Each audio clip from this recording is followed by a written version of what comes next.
Party అంటగట్టి లేదంటే urea కోసం లైన్లో ఉన్న రైతులను కూడా వారి మంత్రులతో వీళ్ళు ఏదో బఫే భోజనాల కోసం చేస్తున్నారని చెప్పేసి ఏదో వాళ్ళని వెటకారం చేయడం, రకరకాల విధానాలు ఆయన పాటిస్తున్న తీరు మనం చూస్తున్నాం. ఈరోజు రాష్ట్రంలో రైతులందరూ యూరియా దొరక్క అల్లాడిపోతున్న పరిస్థితి మరి ఈరోజు మన రాష్ట్రంలో చూస్తున్నాం.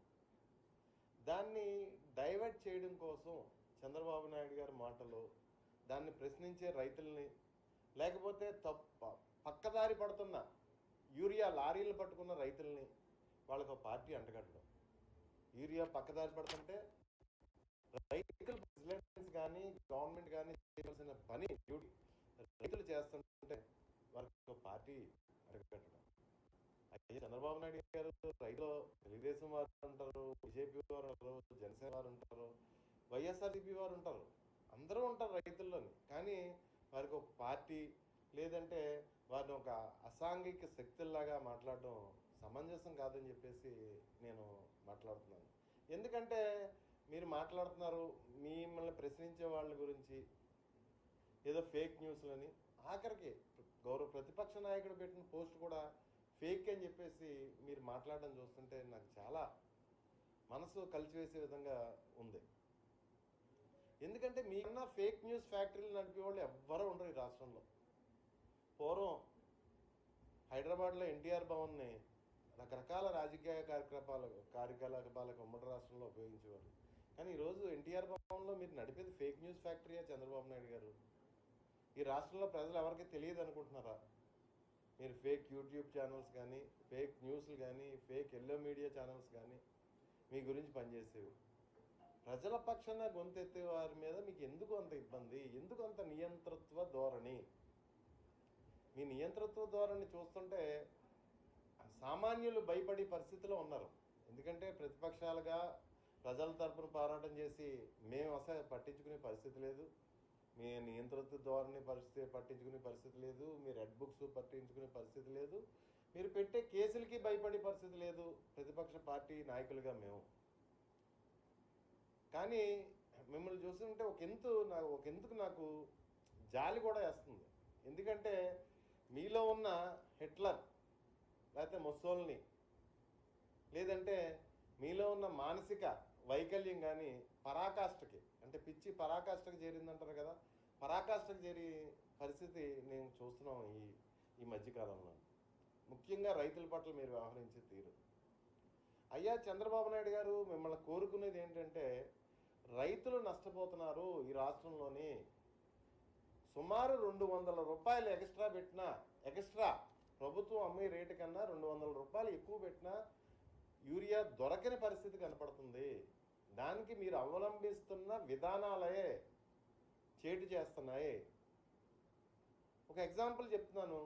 ఒక రైతుని క్రైటీరియాగా తీసుకోవడానికి పట్టాదారు పాస్ పుస్తకం తీసుకుంటే ఆ పట్టాదారు పాస్ పుస్తకాన్ని బట్టి అతనికి ఎన్ని యూరియా బస్తాలు ఆయనకి అవసరమవుతాయో మనం తీసుకోవచ్చు. కానీ మీరు చేసేది ఏంటి? ఆధార్ కార్డు క్రైటీరియా తీసుకున్నారు. వందలాది ఆధార్ కార్డులు పెట్టేసి మండలాలకి గ్రామాలకి రావాల్సిన లారీ లోడ్లు పక్కదారి పట్టిస్తున్నారు. రైతులకు అందకంటే పక్కదారి పట్టిస్తున్నారు. బస్తా 200, 300 ఎక్స్ట్రా వేసుకుని బ్లాక్ మార్కెట్లో అమ్ముతున్నారు. దయచేసి అది సర్దిద్దండి అని చెప్పేసి ప్రతిపక్షాలు కానీ రైతులు కానీ మిమ్మల్ని ప్రశ్నిస్తుంటే ఫేక్ ప్రాపగాండా, ఫేక్ ప్రచారం అని చెప్పేసి మీరు మాట్లాడే ఎంతవరకు సమంజసం చంద్రబాబు నాయుడు గారు అని చెప్పేసి నేను మిమ్మల్ని ప్రశ్నిస్తున్నాను. అదేవిధంగా ఇంకా యూరియా సమస్య అలా ఉంటే యూరియాలో గమనిస్తే 200-300 కోట్లు స్కామ్ కనపడుతుంది. కొన్ని 200-300 కోట్లు అంటే అది చిన్న స్కామ్ అనుకోండి. 200-300 కోట్లు అంటే మీ దృష్టిలో అది డబ్బు కూడా కాదు. మీ దృష్టిలోని, మీ కుమారుడి దృష్టిలోని అది డబ్బు కూడా కాదు. ఆరోగ్యశ్రీ మరి రాష్ట్రంలో 14 నెలలు బట్టి, అంటే మీ కూటమి అధికారంలోకి వచ్చిన తర్వాత ఈ రాష్ట్రంలో ప్రజలు కానీ రోగులు కానీ వైద్యం కావాల్సిన పరిస్థితి ఏ విధంగా ఉందో ఒకసారి మీరు గమనించారా? ఆస్తులు అమ్ముకునే పరిస్థితి వచ్చింది. రాష్ట్రంలో వైద్యం దొరకని పరిస్థితి రాష్ట్ర ప్రజలకి, కార్పొరేట్ వైద్యం దొరకని పరిస్థితి, లేకపోతే నెట్వర్క్ హాస్పిటల్లో వైద్యం చెయ్యని పరిస్థితి. ఆరోగ్యశ్రీ నెట్వర్క్ హాస్పిటల్లోని సుమారు 3,700 కోట్లు చిల్లర బకాయిలు మీరు ఆరోగ్యశ్రీ నెట్వర్క్ హాస్పిటల్కి బకాయిలు పెట్టడంలో వాళ్ళు వైద్యం చేయట్లేదు. ఆరోగ్యశ్రీ కింద పేద ప్రజలకి వాళ్ళు ఆస్తులు అమ్ముకోవడం, లేకపోతే వాళ్ళ దగ్గర నగ నట్ర అమ్ముకోవడం చేసుకుని వైద్యం చేయించుకునే పరిస్థితి, లేదా ఆ స్తోమత లేని వాళ్ళు ప్రాణం పోతున్న పరిస్థితి 14 నెలల నుంచి మనం చూస్తూనే ఉన్నాం. మరి ఏ విధంగా చూస్తున్నారంటే నెట్వర్క్ హాస్పిటల్ డాక్టర్లు ప్రతి పేషెంట్కి సమాధానం చెప్పలేక, వారి దగ్గరికి వచ్చి ప్రతి పేషెంట్కి సమాధానం చెప్పలేక కొంతమంది నెట్వర్క్ హాస్పిటల్లో బోర్డులు పెట్టడం జరిగింది, ఆరోగ్యశ్రీ మీద వైద్యం చేయబడదని. కానీ మీ యంత్రాంగాన్ని ఉపయోగించి ఆ డాక్టర్ నెట్వర్క్ హాస్పిటల్స్కి వార్నింగ్లు ఇప్పించిన పరిస్థితి మనం ఈ రాష్ట్రంలో చూస్తున్నాం. మీ అసమర్థ పరిపాలన కప్పిపుచ్చుకోవడానికి బెదిరించడం, బుకాయించడం, దౌర్జన్యం చేసే పరిస్థితులు మనం ఈ రాష్ట్రంలో చూస్తున్నాం. అది కాదు అన్నట్టు, అది సరిపోదు అన్నట్టు మరి ఆరోగ్యశ్రీని తీసుకొచ్చి ఆరోగ్యశ్రీ ట్రస్ట్ని తీసేసి మరి ఏదో ఇన్సూరెన్స్ పెడతాం కొత్తగానే అని చెప్పేసి దాని మోటన అంటే పేద ప్రజల వైద్యం మాటున వేలాది కోట్లు స్కామ్ చేయడానికి మీరు ప్రయత్నం చేయట్లేదా చంద్రబాబు నాయుడు అని మేము ప్రశ్నిస్తున్నాం. మేము ఒకటే అడుగుతున్నాం, ఆరోగ్యశ్రీ స్వర్గీయ వైఎస్ఆర్ ప్రవేశపెట్టిన తర్వాత ఈ దేశంలో వివిధ రాష్ట్రాలు మన మోడల్ని ఫాలో అవుతున్నాయి.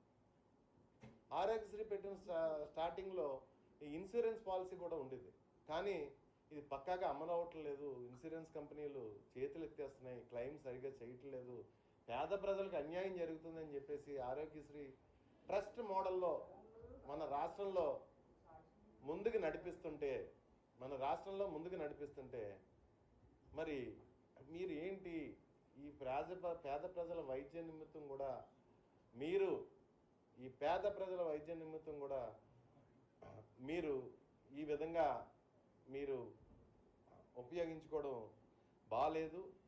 పేద ప్రజల వైద్యాన్ని విద్యని మీరు స్కామ్ల కింద ఉపయోగించుకోవడం కరెక్ట్గా లేదని చెప్పేసి నేను భావిస్తున్నాను. దయచేసి ఆరోగ్యశ్రీని నిర్వీర్యం చేసి కార్యక్రమం మటుకి ఎట్టి పరిస్థితులను చెయ్యొద్దు అని చెప్పేసి నేను మిమ్మల్ని కోరుకుంటున్నాను. అదేవిధంగా మరి గత జగన్ గారి 5 సంవత్సరాల పరిపాలనలో 45,10,645 మందికి ఆరోగ్యశ్రీ కింద ఈ రాష్ట్రంలో వైద్యం జరిగిన పరిస్థితి మనం చూసాం. 45,10,645 మందికి వైద్యం జరిగింది. మరి మీ 14 నెలల పరిపాలనలో ఎంతమందికి వైద్యం జరిగిందో ఆరోగ్యశ్రీ కింద మీరు చెప్పగలరా చంద్రబాబు నాయుడు గారు అని చెప్పేసి మిమ్మల్ని సూటిగా ప్రశ్నిస్తున్నాను. ఈ రాష్ట్రంలో విద్యా వ్యవస్థను కానీ, వైద్య వ్యవస్థను కానీ, లేకపోతే రైతులకు సబ్సిడీ మీద అందే ఎరువులు కానీ, యూరియా కానీ, డిఏపి కానీ ప్రతిదీ మీరు వ్యాపారం కింద చేస్తుంటే మీరు ఈ రాష్ట్ర ప్రజలకు ఏమైనా హామీ ఇచ్చి మీరు అధికారంలోకి వచ్చారు? సంపద సృష్టిస్తాను అని చెప్పేసి మీరు ఈ రాష్ట్ర ప్రజలకు హామీ ఇచ్చి అధికారంలోకి వచ్చిన పరిస్థితి. కానీ ఆల్రెడీ ఈ రాష్ట్రంలో ఉన్న సంపద, పేద ప్రజల సంపద 17 మెడికల్ కాలేజీలు చరిత్రలో కని విని ఎరుగని రీతిలో జగన్మోహన్ రెడ్డి గారు 17 మెడికల్ కాలేజీలు కడితే కన్స్ట్రక్ట్ చేసి అందులో 5 మెడికల్ కాలేజీలు స్టార్ట్ చేస్తే మీరు అవి ప్రైవేట్కి పీపీపీ మోడ్లో ప్రైవేట్కి మీ మనుషులకి అమ్మేసుకునే పరిస్థితి, స్కామ్ ద్వారా అమ్మేసుకునే పరిస్థితి ఈ రాష్ట్ర ప్రజలు చూస్తున్నారు. మీరు సంపద సృష్టించలేదు సరికదా, ఈ రాష్ట్ర ప్రజల సంపదని అమ్మేసి పరిస్థితి మీరు ప్రైవేట్ పబ్లిక్ పార్ట్నర్షిప్లో పీపీపీ మోడ్లో అమ్మేసి పరిస్థితి మనం ఈ 4-5 రోజులు బట్టి ఈ రాష్ట్ర ప్రజలు చూస్తున్నారు. దాన్ని మళ్ళీ మీ దగ్గర ఉన్న ఎల్లో మీడియా ద్వారా, మీకున్న మీడియా ద్వారా కవర్ చేసి పరిస్థితి కనపడుతుంది. దయచేసి మీరు ఈ రాష్ట్రంలో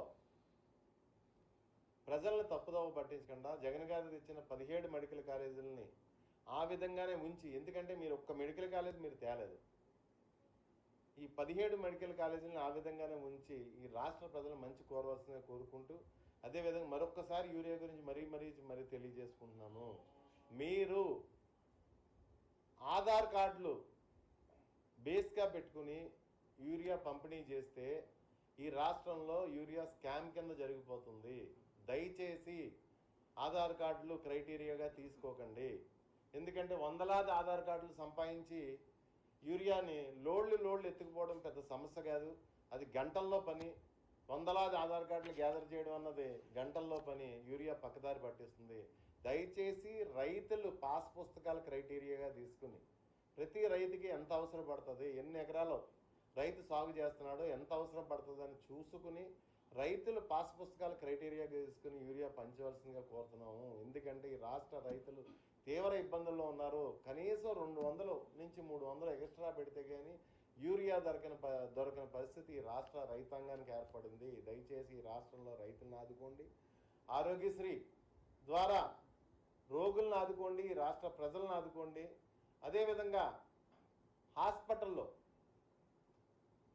పీపీపీ మోడ్లోకి తీసుకెళ్లకుండా హాస్పిటల్తో దయచేసి జగన్ గారు సమకూర్చిన 17 హాస్పిటల్లో, ఈ రాష్ట్రానికి 17 హాస్పిటల్లో సమకూర్చిన ఆస్తి మెడికల్ కాలేజీలకు సంబంధించి మీరు ప్రజల్ని ఏ పరిస్థితుల్లోని మోసం చేయకుండా దయచేసి వారి ఆస్తి వారికి ఉంచండి. ఎంతగాని మీ తాబేదారులకి, మీ మనుషులకి కట్టబెట్టకండి. జగన్ గారు ఈ రాష్ట్ర ప్రజలకి సంపాదించి పెట్టిన ఆస్తులు మీ తాబేదారులకి కట్టబెట్టకండి. ఎందుకంటే ఎంత బరి తెగించేశారంటే ఈ రోజు మెడికల్ కాలేజీలు ప్రైవేట్ పరం చేసేస్తున్నారు. రేపు జగన్ గారు కట్టిన పోర్టులు ఆల్రెడీ మీరు మార్కెట్